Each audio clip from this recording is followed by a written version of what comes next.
Professor Brahmachalani joins us on the show. Dr. Tara Kartha also with me on the show. Professor Brahmachalani, what do you make of this message on Truth Social? 3 great weeks. Today's the big one. There are conversations on tariffs. Well, the tariffs are broader. They are international in terms of their scope.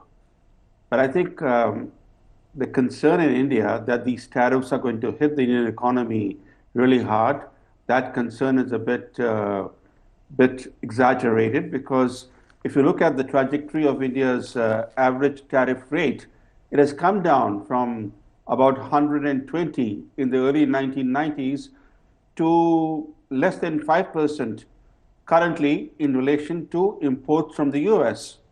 So India can handle, the Indian economy can handle these reciprocal tariffs that Trump is about to impose.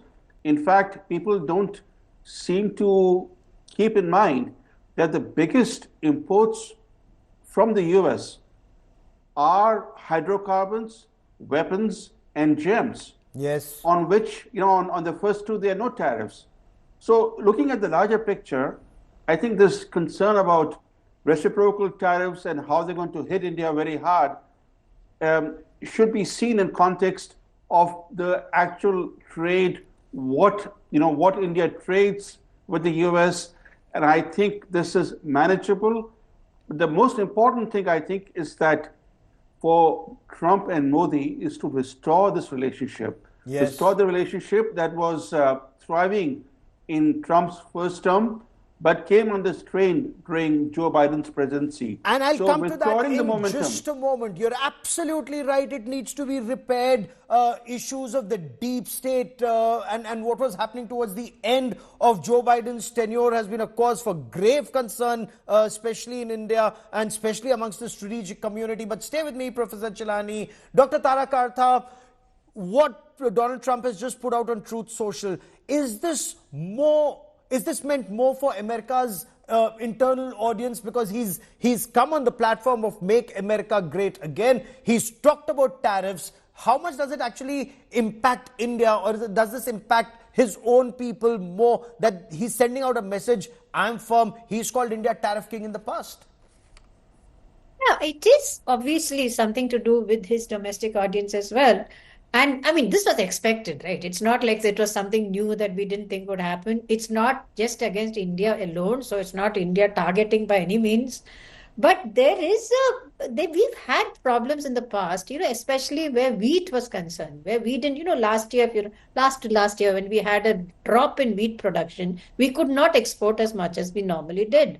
So this year also, if you look at the US agricultural, the office, they've predicted that our wheat production could take a hit. So these are small problems which take place. There are marginal tariffs on oil imports, very marginal. So that's not an issue. All you need to is up it, which I think they're already going to do. So that's already in the works. And I think Delhi has been very upfront in dealing with this before it comes. Before the issue arises, they go out and try and deal with it by, like we said, in reducing tariffs earlier itself in the budget. There's a whole slab has been taken out. Yes. So those, nonetheless, I think the fact that he hopefully will not want to make it into a public issue to burnish his first 100 days, the first 100 days of Trump, that could be a factor regardless of what there is on the ground. Okay, because a lot of this is optics for his domestic audience. This is the second time he's been elected president. He wants to leave a legacy. But what are the biggest challenges? What would be India's big challenges today in your appreciation, Professor Chilani? I think the big challenge for India is to ensure that US policy in relation to countries in India's immediate neighborhood is in sync with India's interests rather than working against India's interests.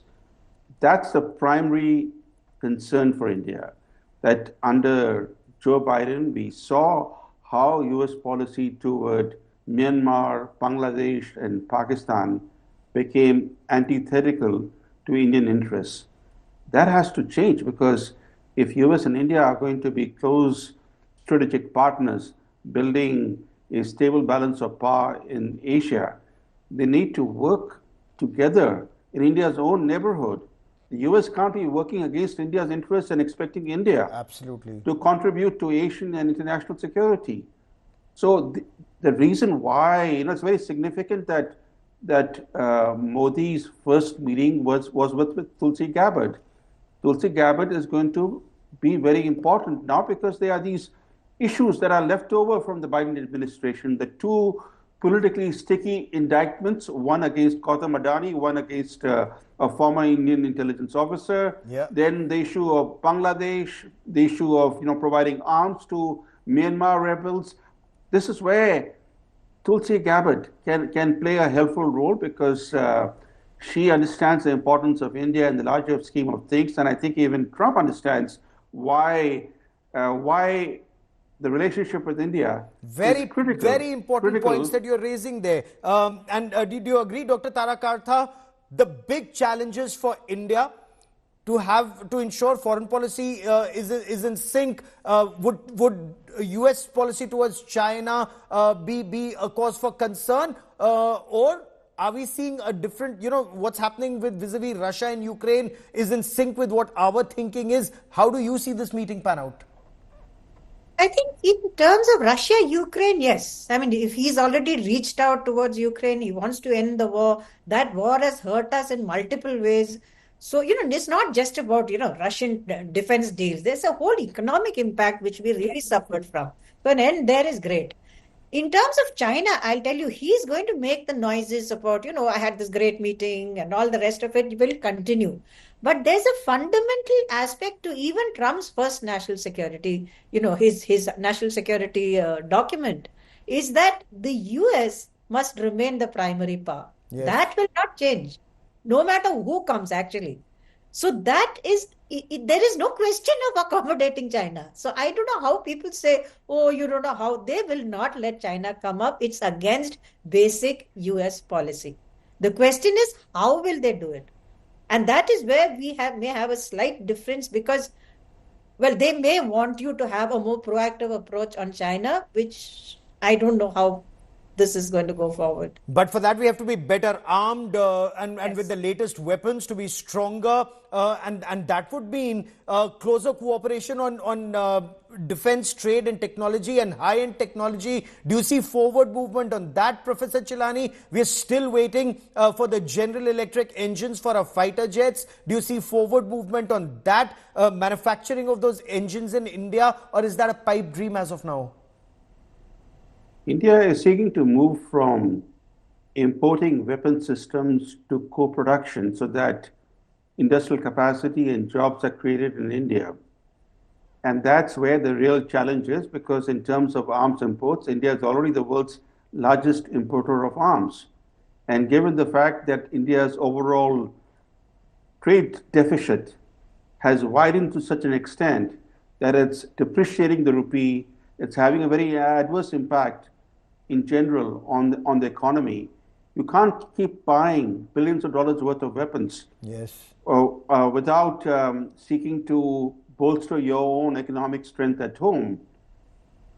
That's where I think the big challenge lies for the Modi government is to, for example, Trump has emphasized that India buy more hydrocarbons and buy more American weapons.